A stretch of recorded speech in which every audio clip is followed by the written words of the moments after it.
wow, what do you know? It's time for the Pocket Knife Show. Hey, it's Mike on the mic again for another episode of the Pocket Knife Podcast.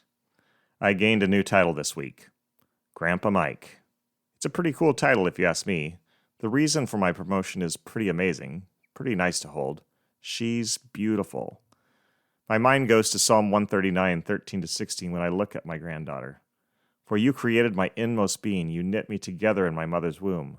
I praise you because I am fearfully and wonderfully made. Your works are wonderful. I know that full well. My frame was not hidden from you when I was made in the secret place, when I was woven together in the depths of the earth. Your eyes saw my unformed body. All the days ordained for me were written in your book before one of them came to be. I don't know what God has in store for this little one, but I know He lovingly formed her exactly as she is. I know He knows what lies ahead for her. All her days are written in His book, even as she enjoys the first 24, 48, 72 hours of outside life. I pray she will choose His gift of eternal life when she understands the good news. I pray she will choose to walk in His ways rather than take her own path. I pray the suffering of this life will cause her to draw closer to God rather than stir up anger toward Him in her heart. So many reject God because He doesn't smooth out every bump. They expected a trouble-free life when they signed up, and He didn't deliver. Their wildest dreams haven't come true, just their worst nightmares. They feel pain, fear, distrust, disappointment, and they blame God for all of it. He hasn't measured up. I finished Matt Walsh's book, Church of Cowards, this week. I know some of you think he's a bombastic jerk. I sometimes question the things he says, or at least the way in which he says them. But this book showed me a different side of him. His aim in the 184 pages I waded through is clear. He wants complacent folks to wake up and give themselves wholeheartedly to Jesus. The book is worth a read. Really.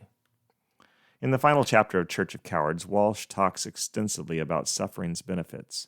Listen to what he says. All of this is from page 175.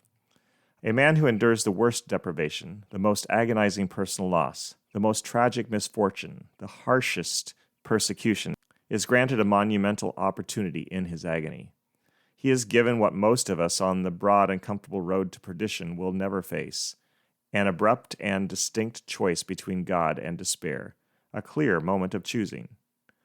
Now that all he loves has been ripped from him, now that he is miserable, now that the frivolous pleasures that life offers him seem suddenly stupid and useless or entirely out of reach, now that he is poor and pitiful and wretched, he can do one of two things.